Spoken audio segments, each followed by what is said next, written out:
All right, so this is going to be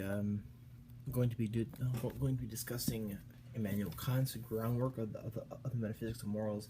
This is a collection of his ethical works called Practical Philosophy. It has everything in here. It has the groundwork, the critique of practical reason, and the metaphysics of morals, the towards perpetual peace, and a lot of other stuff in there. But I'm going to be discussing the groundwork of the metaphysics of morals.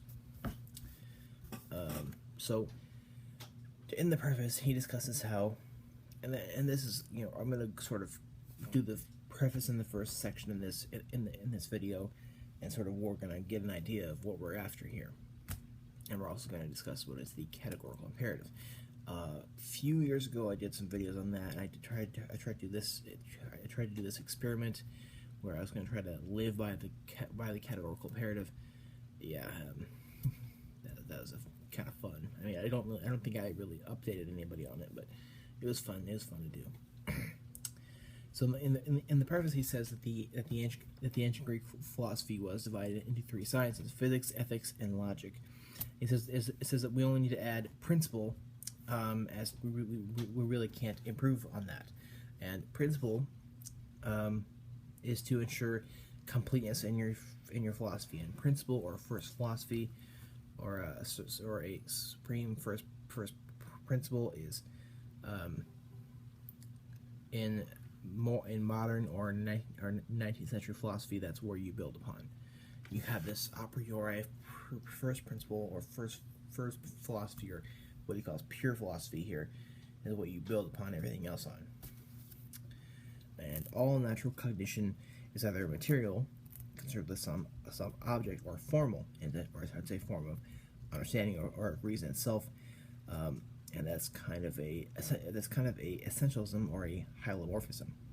And we have formal philosophy is logic, and material philosophy, which is determined objects and laws that are subject to it, and those laws are either the laws of nature or the laws of freedom. And the doctrine of the laws of nature gives you the doctrine of nature, and the laws of freedom give you the doctrine of morals. He's concerned here with morals, of course. Logic has no empirical part; it's a priori.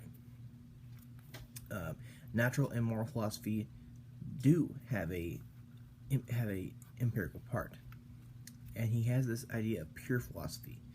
Pure philosophy is from a priori principles, and wherein we have empirical philosophy, which is from a posteriori principles, and they are based on experience. And pure philosophy, being merely formal, can be also logic. Pure philosophy is limited to determined objects of understanding, thus metaphysics. Metaphysics of nature versus metaphysics of morals. Obviously, this is the groundwork. He's concerned with metaphysics of morals, and he says it is of utmost necessity to work out this whole thing once and for all, a pure moral philosophy apart from any empirical part, and how empirical philosophy belongs to practical anthropology, which is about humans, of course,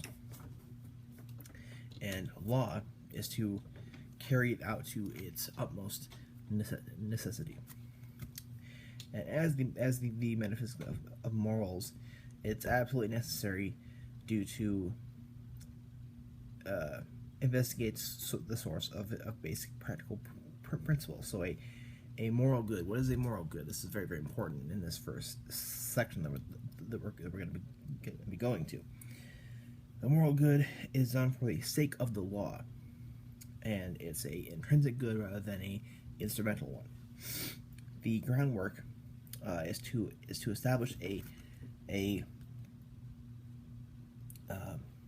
supreme principle of morality, and that's from cognition, from normal common cognition to a supreme moral principle. So he's going to do 3 sections here. He's going to go from one thing to another, this to this, and then finally to supreme moral philosophy, going first from common rational cognition. So in the first section here, you have the transition from common rational to philosophical moral cognition, and we have this idea of the goodwill. It's goodwill, or it's good without limitation. It's power, riches, happiness, and character, and it's not instrumental. Again, it's intrinsic. It's good because of its volition, and volition is like emotion. It's emotion, judgments, whatever.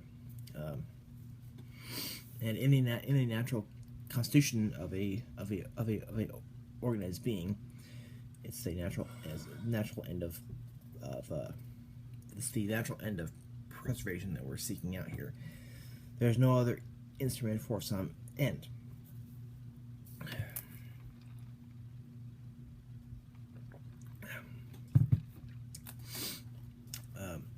So proper natural end of preservation for yourself, of welfare, of happiness.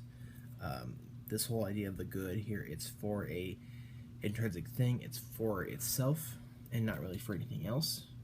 However, we all have our purpose we'll have a right to sort of go towards this end of preservation, which means welfare and happiness.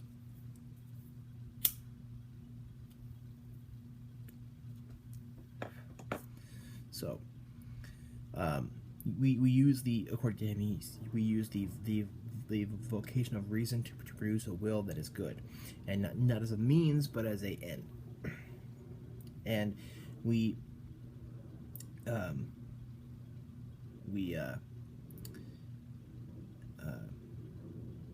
to expiate this concept of a will that is good apart from any other concept. And that's where we get to the idea of duty. Duty is something that esteemed in itself, intrinsic. It's an action confirming with duty, and it's but to which human beings have no inclination. Now, inclination is something that is lesser.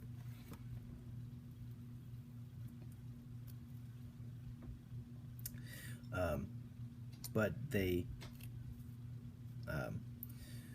duty is something. But we perform duty because we are impelled to. Duty is something that is from good, and it's a intrinsic thing, and you do it because you are impelled to, because that's imperative. And humans unfortunately have no immediate inclination to do a certain duty, and inclination is something that is lesser. It's a thing that we are inclined to do because of who we are. It's a lesser thing, where the good, which is where we derive duty, and that's something that we typically don't have inclination to. And this is the whole idea of duty is again it came from good, so it's apart from any self-seeking purpose, and it's to be beneficent when one can. That's one thing that duty is, and there's no motive of vanity or self-interest in this. And he also has a little passage in this section where he says that if you act ethically, you are purposely seeking out your happiness. And again, he does say that we all have a end of preservation that we all are compelled to go for. However, if we live a life where we're always trying to go out and seek our happiness, if we're always trying to find it, it will escape you. And if you try to constantly live your life ethically, trying to find your own happiness and find your own satisfaction, you will not be happy. And however, if you live by good and goodwill, And if you do duty, meaning being beneficent when you can, without any self-seeking purposes there, you will find inner satisfaction, or also could be looked at as joy. And joy is a cool thing that I like to discuss sometimes, and it's kind of cool to think about, I guess.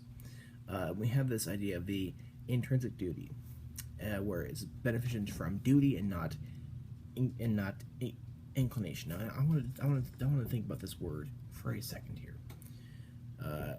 What are you inclined to do on a daily basis? I'm inclined to, I mean, we all have a selfish, self-seeking, vain thing that we all have.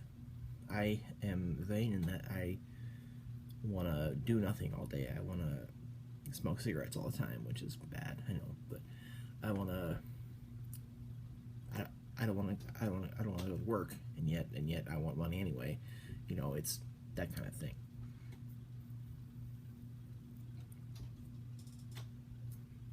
Now this intrinsic duty also has a worth of character, and there's also this little idea of love that he also brings in, which is beneficence from duty, and it's practical, not pathological. And a action from duty has its moral worth, not from the purpose attained by it, but by the maxim,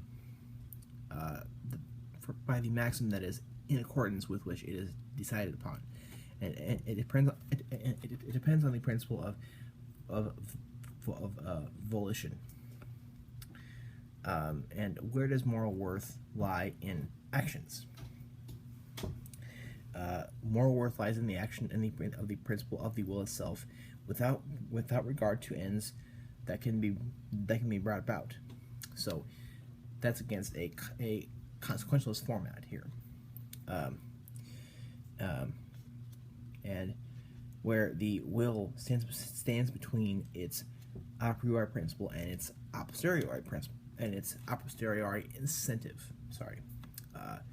So with duty and moral and good and goodwill, we have the a priori action, or the principle of this principle of the will itself. This a priori acting because you are impelled to by the good or the goodwill. That part is separated by this incentive that you have knowledge of.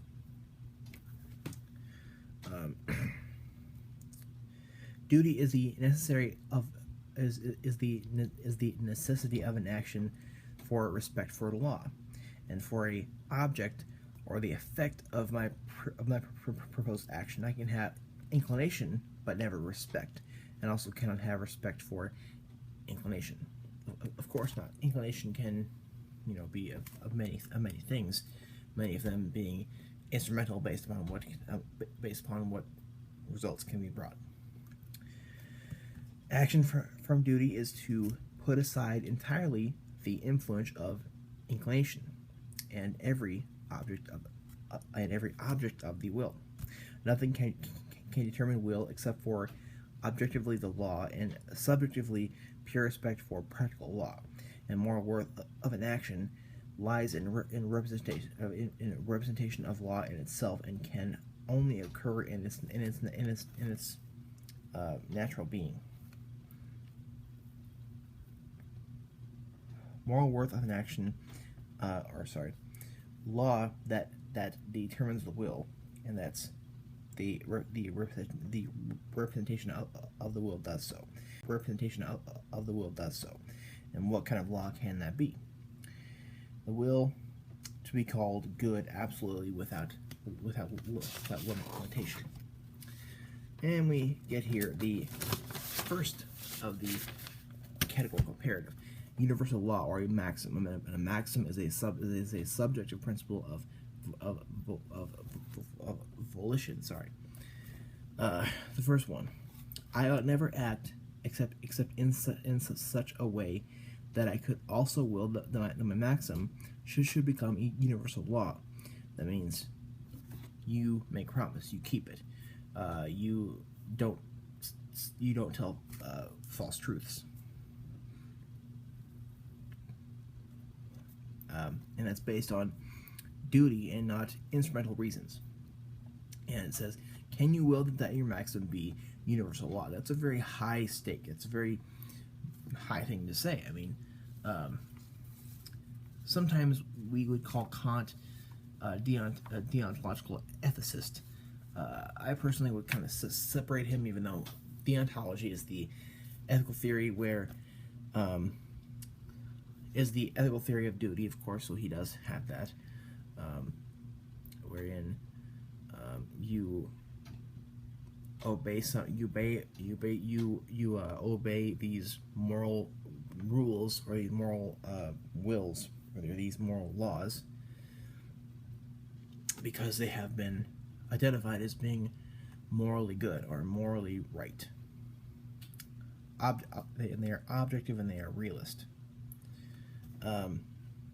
So, pure respect for practical law is that, and then that is what constitutes duty, and goodwill surpasses everything else. And moral cognition of common human reason doesn't think so abstractly in this universal form. So, us commonly thinking about morally acting doesn't really get to this way ever, unless we try to get there like Kant is. But common human reason has conception of good versus evil, and duty versus contrary to that. And to be honest, good, virtuous, honest, in science or philosophy. And here he has a natural dialectic. The propensity to naturalize agents, strict laws of duty. I can't doubt. I can't doubt in their validity or make them better to just any other wishes or inclinations. So common human reason is impelled on practical grounds to go out of its sphere and step into a practical philosophy to obtain information and instruction regarding source of its principle and determination of its principle with regard to maxims based on need and inclination. And common practical reason and dialectic, that's seeking help in philosophy. So dialectic, that's a Kantian and also a Hegelian term, which means conflict. It means going back and forth, trying to find what's right and what's good to do, specifically in this sense anyway. So we have one of the parts of the categorical imperative, and we have a reason why we should go beyond our common moral cognition and go into practical philosophy. So he's kind of setting up some big things here, and in the next section, we'll find more of this categorical imperative. And after we do this, I'll probably make a video just on the categorical imperative alone. So let me know if I butchered anything or messed anything up, or if you have a question on anything I probably didn't explain as well as I should have. I'm sorry for that. Again, comment, and I'll comment, and if it's a big enough question, I'll just make another video about it. So thank you again, and thank you for watching.